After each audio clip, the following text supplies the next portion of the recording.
history is full of firsts. It's one small step for man, one giant leap for mankind. Many of those firsts shaped our way of life. For 70 years, KPRC Channel 2 has been proud to be pioneers in shaping television and Houston history. In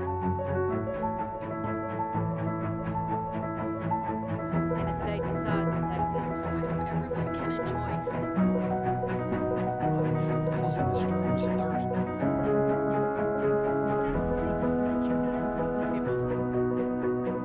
Minutes before 9 o'clock, the crew's here telling them. This is the first time in a long they had 11. You see the sum of your men. Isn't it good to work for a place that has a sense of history? And indeed it is. See, taking the president from Spring to College Station following.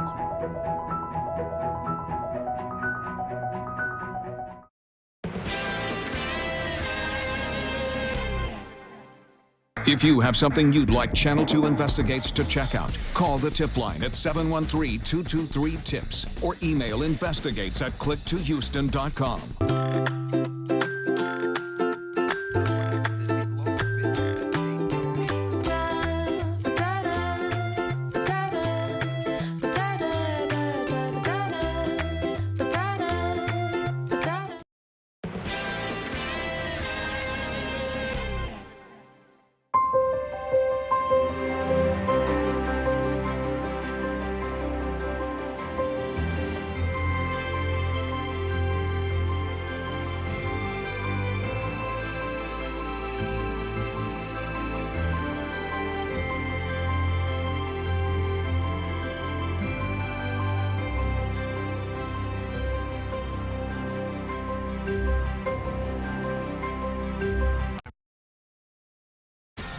Live from KPRC, this is Channel 2 News at 6.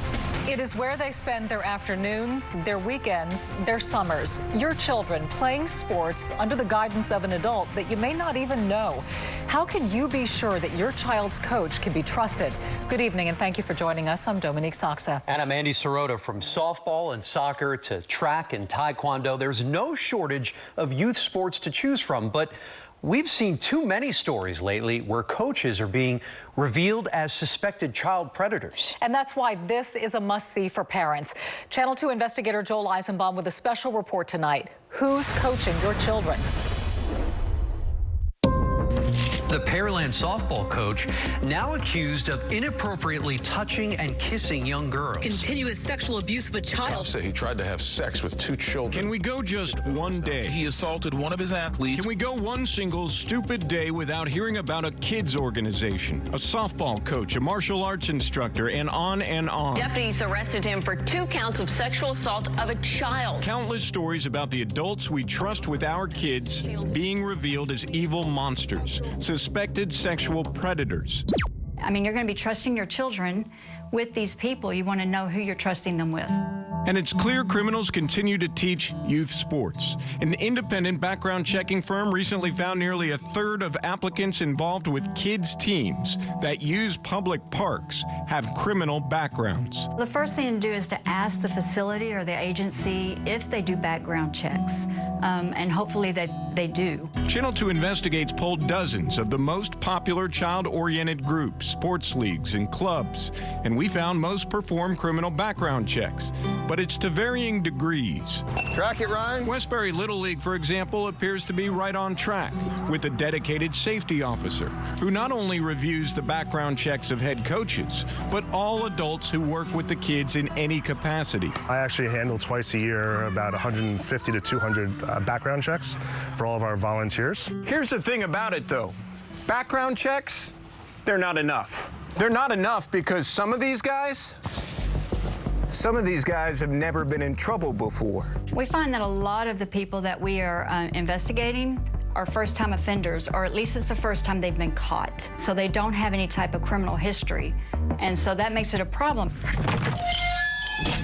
At this Montgomery County sports complex, more specifically its parking lot, 46-year-old Juan Manuel Corona, a trusted longtime girls softball coach, is now accused of plying 2 teens he coached with alcohol, then sexually assaulting one of them, at least twice. That's according to the criminal complaint. Coach Manny, as he's known, has no criminal record, no clear red flag, someone basically unremarkable on the outside. What was it like?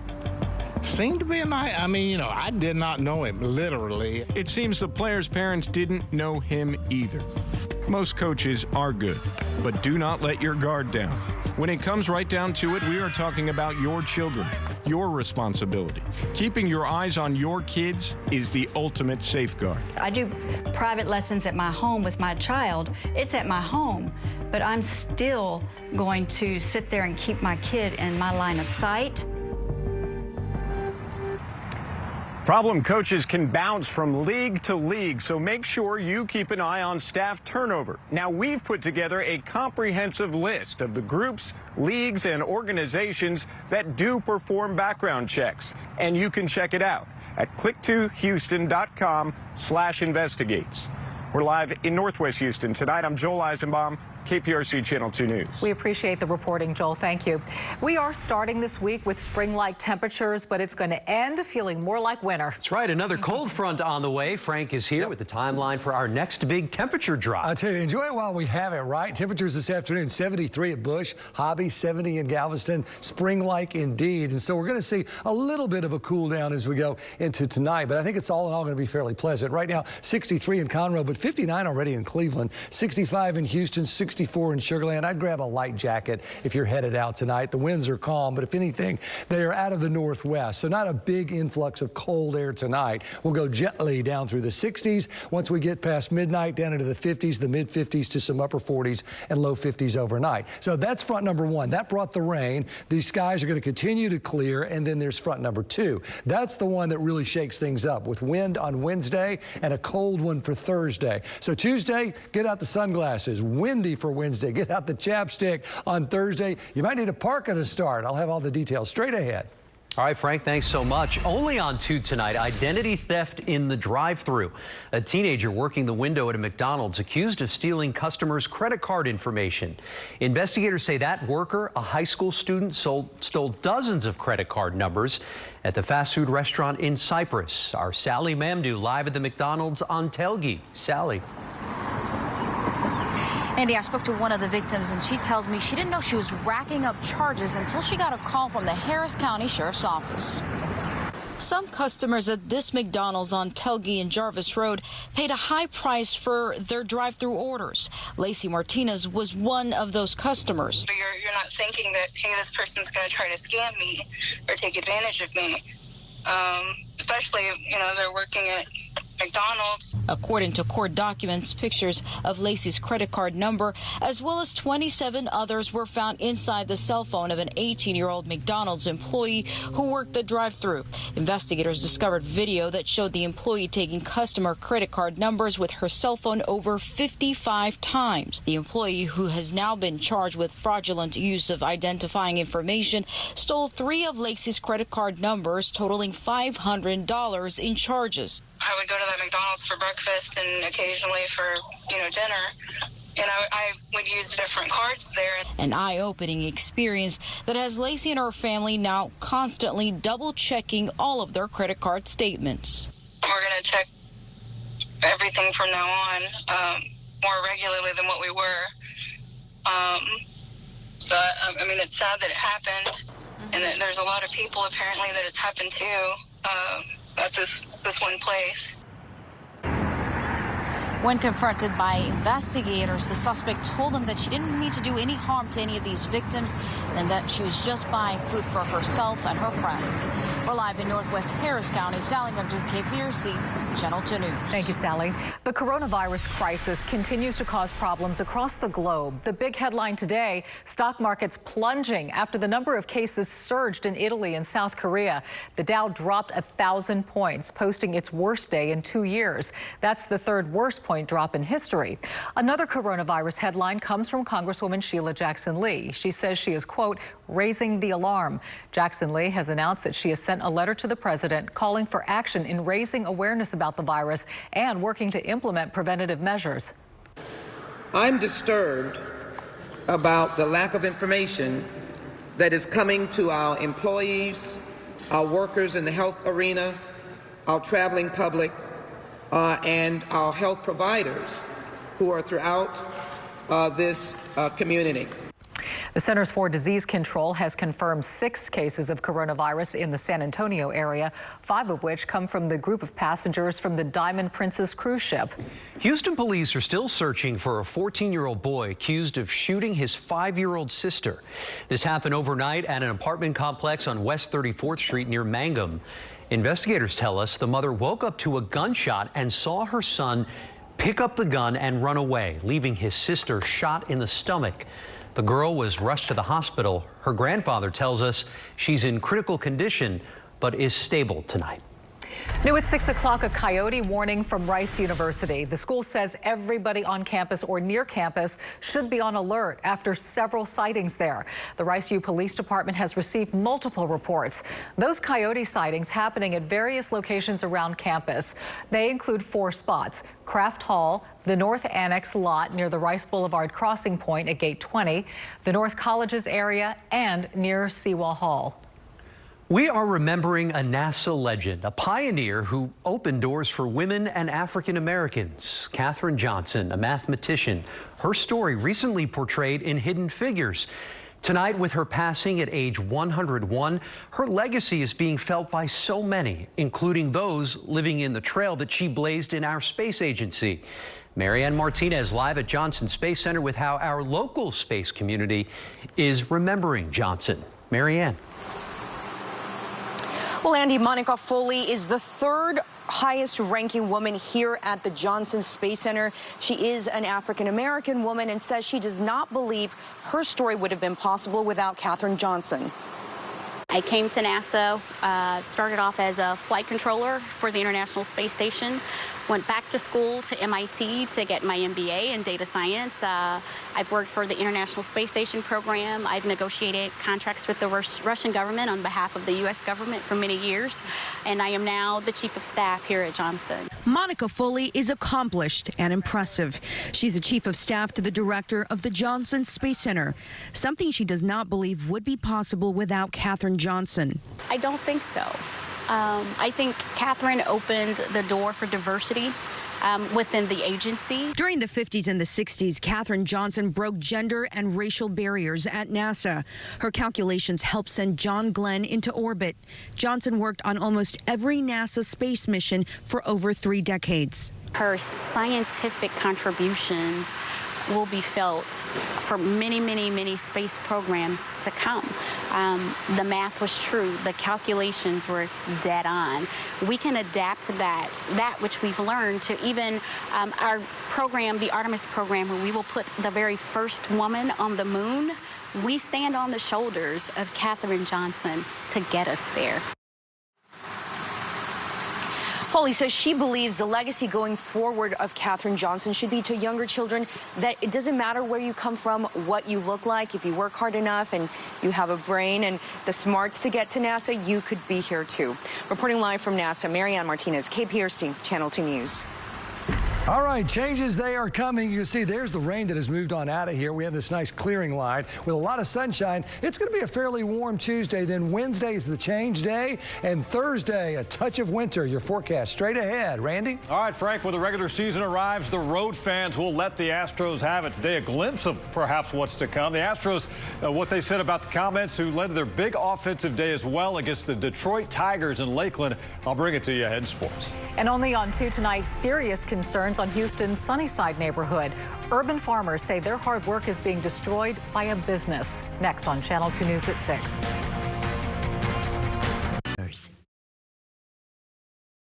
You're watching Channel 2, Houston's home for news.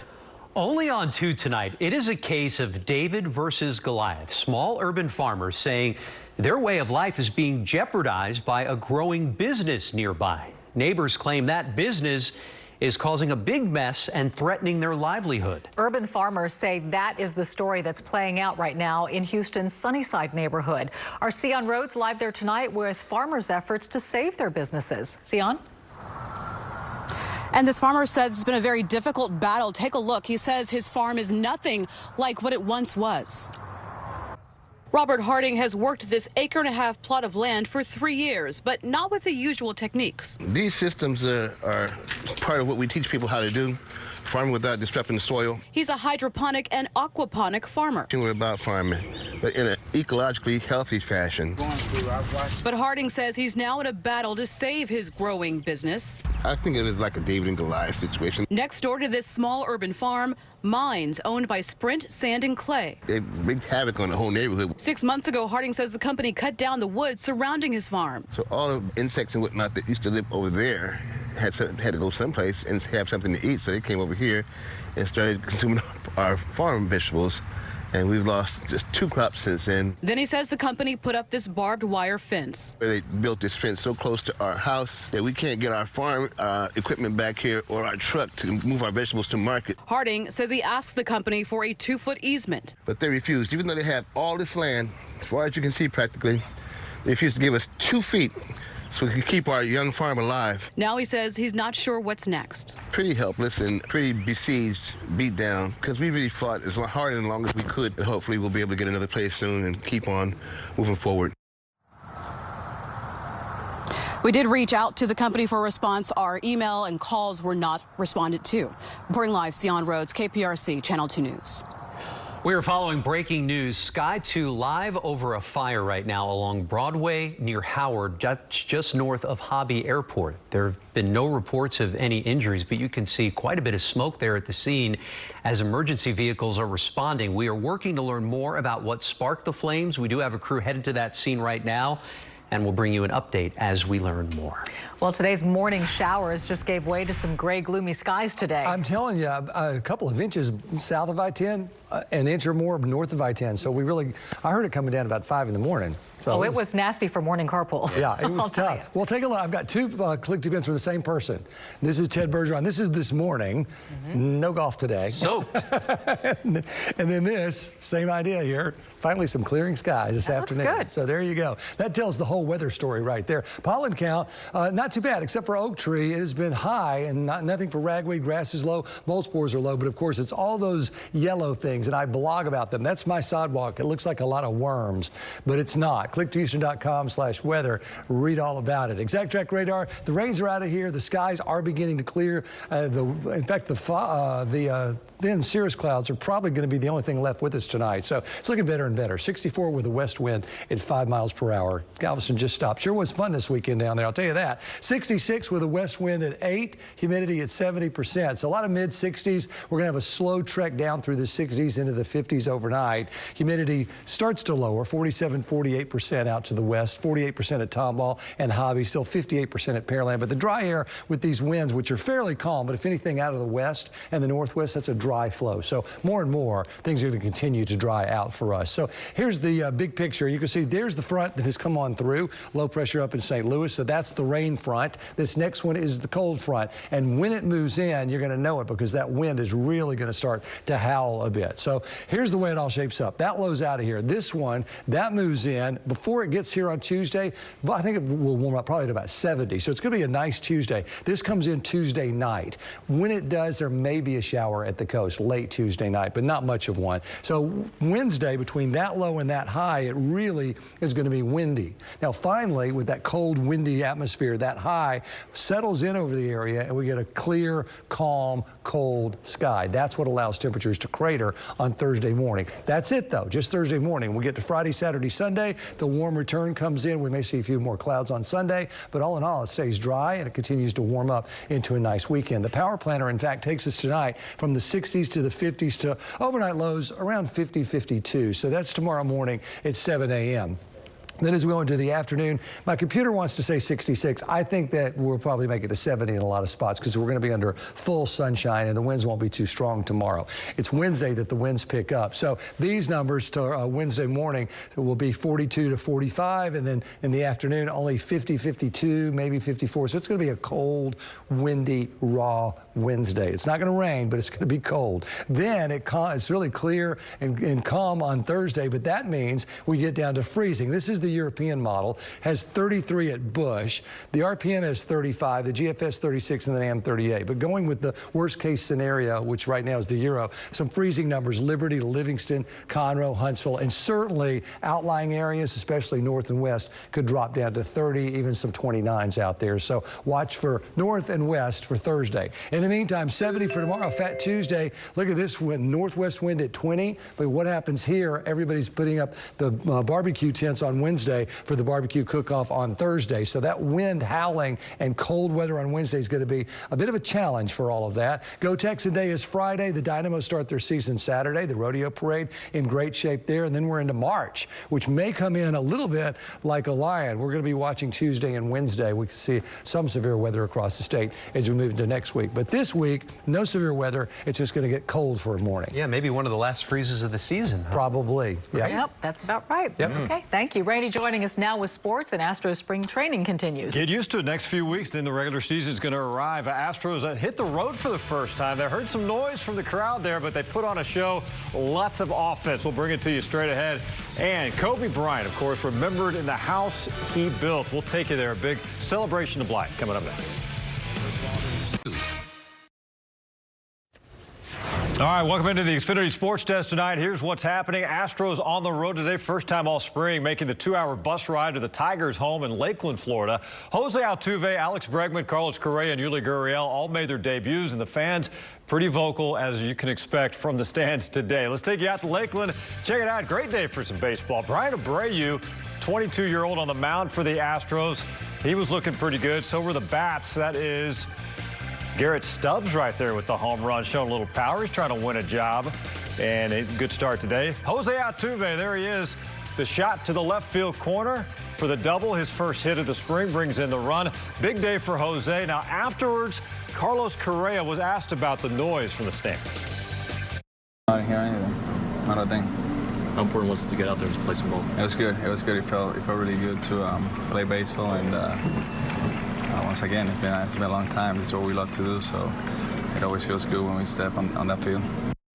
All right, more for the Stros at 10. Today, Kobe Bryant's family, close friends, and devoted fans gathered in Los Angeles to remember the NBA legend, his daughter, and the 7 others killed in a helicopter crash last month. The program, in front of a packed Staples Center crowd, included moving words, powerful musical performances, and chants from the crowd of Kobe. Among the speakers, NBA great and his good friend, Michael Jordan.